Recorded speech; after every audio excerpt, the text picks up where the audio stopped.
àkànbí Naam. Ọlọ́run o máa dáàbò ẹ̀bò wá o Amina. máa fi sọ rẹ̀ sọ wá o Àmín. gbogbo yẹ̀dá tí ń wò wá nílé ọ̀tọ̀ ní táwa wá débi ọ̀tọ̀ ní tá a kàn o Allahu Akbar. nínú ìgbẹ́ nínú dájì ọ̀tọ̀ ní tó gbà wá débi ọ̀tọ̀ ní tá a kàn o àkànbí àbárè o jẹun orí Subhanallah. àbánú o igi ti fẹ́ gbé mi tán Subhanallah. èèyàn lọ́kàn kì í sálẹ̀ jànú o kọjọ wá lójú àṣẹ̀ṣẹ̀ máa rírú ẹ̀ fẹ́ni tá a bá ń kọ àti ọmọ ní a ṣé yìí wá jẹ́ tuntun ni wọ́n fẹ́ mọ́ sí ose kan láàrin ìlú tí wọ́n kan kan báyìí mọ́ Allahu Akbar. àbá lóríṣiríṣi àkànbí èso wọ́n máa kan tẹ́ra mọ́ ìtọ́jẹ́jọ́ lójú fún wa ni wípé nínú dájì ń bí nínú ìgbẹ́ àwọn èèyàn tó ń la pápá wá ẹ̀tún wá dán ilé ìwò nínú ìgbẹ́ ti tóbi rí ọlọ́run mọ́ gbà wálẹ̀ Àmín. àbànújẹ́ wọn ó rí igi ló ti fẹ́ gbé mi tán yẹn Allahu Akbar. Allahu Akbar. bó ti wà yí àkànbí Naam.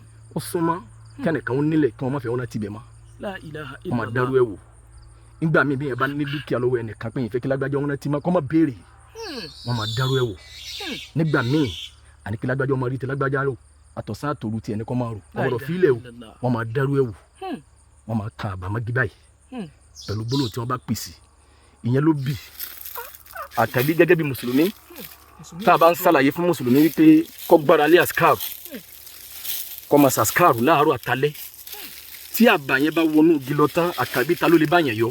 Allah. Ta ló lè bá yẹn yọ? tí ó bá tiẹ̀ yọ ìdè àbí gbogbo tí wọ́n bá pè sí gbogbo tí wọ́n bá fi torí ẹ̀ nígbà míì wọ́n máa ń kàn gamára di báyìí pé káàsì kéèyàn máa wọlé ó ní tíranì Subhanallah. ti tóbi rẹ Ọlọ́run ó ní o Subhanallah. jẹun orí dáadáa Subhanallah. wọn ṣẹ̀ṣẹ̀ kàn àkànbí àbọ̀ orí báwọn Ó tún gòkè lọ ni. ogun kìlọ́ ní o Subhanallah. ó níyẹn o níbẹ̀ ònúbáwọn Subhanallah. àti tóbi rí Ọlọ́run ìyẹn ló bì ewu nìṣó babaláwo wo lèyìn ó gbèsè fún pín gbogbo tí wọ́n bá wọlé fi kàn gbogbo tí wọ́n bá fẹ́ fi ṣeun àlejànú wo ni babaláwo fẹ́ bẹ̀ lọ́wọ́ ẹ̀ tí ó wọnú ìgbẹ́ wa nítorí tiẹ̀ wá bọ̀ oyè tí wọ́n bá kàn mára gi Ọlọ́run nìkan ló lè gba mùsùlùmí lẹ̀ gbogbo tí wọ́n bá kàn mára gi fún ọ tí wọ́n bá ń bẹ lọ́run lálẹ́ alẹ́kọ̀ọ́ tó sùn tó ń tẹ́wọ̀ rẹ̀ méjèèjì tó ń ka suratul ikhlas ìyẹn kúlẹ̀ wallahu ahad kúlẹ̀ àwọn sọ̀rọ̀ falaki kúlẹ̀ àwọn sọ̀rọ̀ nas tó ń ta òdà sílẹ̀ mẹ́ta tó fi ń para àkànbí àtúndè ni mùsùlùmí ọ̀gbọ̀dọ̀ máa rí lẹ́yìn kó máa wá dẹ́rù bá pé àfi ká fèjì kẹta àfi ká tó gbalẹ̀ aláwo àfi kí wọn lọ lè ṣe falẹ́yìn pọ̀ nkí wọn ó jẹ́ mùsùlùmí mọ̀ Allahu Akbar. àwọn wo ni wọ́n ṣe lánàá tí wọ́n bá dáadáa bọ̀ Àwọn dà. bọ́ọ̀ bá lè jẹ́ mùsùlùmí Allahu Akbar. àkànbí ìkàtúrẹ̀ Subhanallah. ti tóbi rí Ọlọ́run Ó ti wọlé tán yẹn. ó ti wọlé tán ẹ wo Islam. ti tóbi rí Ọlọ́run Allahu Akbar. kéèyàn ó jí láàárọ̀ kó sọ pé a'udhu bi kalimatillahi tammati min sharri ma khalaq pé ìrí Ọlọ́run mọ̀sáàdì ó Allahu Akbar. sọ mi pẹ̀lú gbogbo aburú tó máa dá máa bá wọlé sí Allahu Akbar. ìdí tá bá kà máa ra gini wọ́n máa ń sọ mí sódò Allahu Akbar. gbogbo ẹni tó bá sọ nǹkan sódò fún bára bá ń ta bí bá ń ṣe gánigani bí bá ń ṣe gánigani Àbá ganigan. agániga tí wàá rí wàrùn bá mú tójò bá ti tún wá dé tójò bá ti bẹ̀rẹ̀ sí sàn àkàbí máa lékè ń kájú tàtẹ̀yìn wá lọ. Allahu Akbar. ó rí i pé gbogbo ẹni tó bá sà sí nígbà tí tó bá sọ nǹkan sínú wọ́n sọ nǹkan sínú kàga fún yàn tó bá wá sọ sínú kàga gbà dáadáa jẹun orí Allahu Akbar. jẹun orí. Allahu Akbar. Allahu Akbar. Allahu Akbar. ìkànnì ti wọlé tán yẹn. Subhanallah. òun ti wọlé tán yẹn tiẹ̀. Subhanallah. òun ti wọlé tán yẹn tiẹ̀. n tí mùsùlùmí bọ̀rọ̀ fi gbára lé àsìkáàrù rí.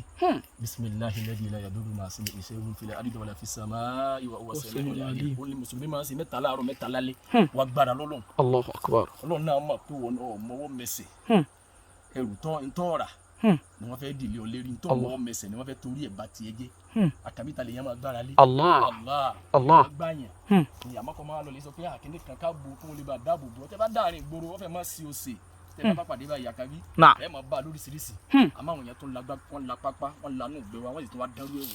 Subhanallah. bí bọ́ bá tẹ̀lé yẹn bọ́ yóò ti gboro kò sẹ́ni tí ò bọ́ yóò ti náà gbé. Allah. ta ló lè báyàn yọ yìí. Allah. gbìyànjú kí aburú ilé yìí. Kí mùsùlùmí padà sí Islam pátápátá. ilé yóò lẹ́rìí inú ẹ̀sìn wa o. òkú àwọn àlejànú kan náà ni wọ́n lọ papọ̀. La ilaha illallah. wọ́n lè da imí kíní kan àti imí kíní kan papọ̀. La kí ilaha wọ́n yẹrẹ wọn yìí sọ̀rọ̀ ara wọn. lágbájá àti lágbájá kí wọ́n máa lura wọn. La ilaha illallah. nígbà máa jagbaga. nígbà máa jagbaga. bẹ́ẹ̀ sì ni kí wọ́n ṣe báyìí ẹni tẹ́ ẹ̀ fọkàn sí ló lè dárú ẹ̀ wò. Allahu Akbar. Ẹni tí ẹ tán fọkàn sí. ìyẹn ló bí kọ́ gbé ara rẹ lọ́lọ́run pé ọlọ́run ìyẹn máa jẹ́ máa fi bẹ́ẹ̀ lọ́run gan pé ọlọ́run wọlá pé orí olóore kan kì í wù mí kí téèyàn ó bàjẹ́ ọlọ́mọ bá tèmi jẹ́. Allahu akbar Allahu tọ́ba ti akbar. gẹ́nu tiẹ̀ mọ́tò sí fi bẹ nínú àwọn téèyàn máa fi bẹ lọ́nà àmọ́ lọ́wọ́ bàbá kínní wọ́n là bàbá tó gbàgbé àgé sínú gbó wọ́n là yìí tọ́fà tẹ̀sùn bá kú àà fi dáadáa tí wọn náà ní níwájú ọlọ́run kú ọyọ gbogbo àwọn ọ̀tá àmọ́ tó bá lọ bìkan fèjì kẹta kẹ́ ẹ bá ń wádìí ẹ̀ wò ta ní bẹ́ẹ̀ ń di ẹni tí ọmọ ọmọ ẹsẹ̀ náà di lélẹ́rì.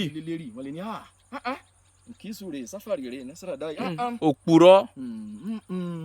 ká sọ fún béèrè pé wọ́n lè ní ọ̀sá wo òrè wo báyọ̀ yẹn lálẹ́ ju ọba ni wọ́n fi ní jẹ wọ́n lọ bá lọ́ọ́ jẹ àmọ́ wọ́n wá kú tí o kí ló máa yí ṣe fún yín torí nǹkan kan. òpùrọ́ lásán. nǹkan ni wọn náà ní bàbá ọtí báwọn. bẹ́ẹ̀ni. bó bá sì rí ìkọ̀sọ́ òdòdó ní jìbìtì ni. bẹ́ẹ̀ni. èso lọ tẹ́lẹ̀ di òun bẹ́ẹ̀ kó lè sọ nǹkan àjòjì nínú ìgbésí ayé rẹ̀ kí gbàgbọ́ rẹ̀ lè bá ọ̀rọ̀ mọ́. bàbá ń pè ọ̀sẹ̀ sìn kọ́lé bá máa tẹ́gẹ́ ẹ̀ mọ́ dá wọn lóhùn àwọn èèyàn ń bẹ lábẹ́ ọlọ́run. sí ọ. wọ́n jẹ́ ń tàn án yìí tá à ń wí ẹni ìgbára lọ́lọ́run pẹ̀lú mùsùlùmí. Allahu akbar. àwọn gbìyànjú tí a o èyí tá a bá lè yọ lágbègbè tẹ̀sìn ká yọ nǹkan báyìí ká sì dáná sun ká má jẹ́ kí ìfi rẹ̀ orú sí wa láà. Allahu akbar.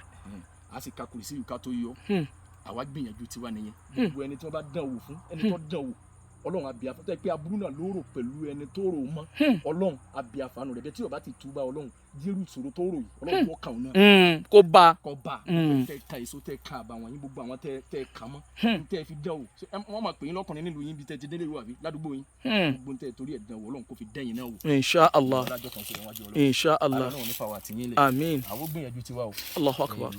kẹ́yìn tó yọ ìyẹn máa ń ka kùrìsì ìyẹn bí tó bá dé sọ̀bùrẹ́ láàárọ̀ ọjọ́ mi ọba tí wọ́n di kíní kan rúgúdú má da òkò kásá dédé gbé bẹ́ẹ̀ o kùrìsì yìí náà ẹ̀fì kíní kan gbé ẹ̀ dáná sun ẹ̀ máa jẹ́ kí èéfì rẹ̀ kó rú sí ọlá.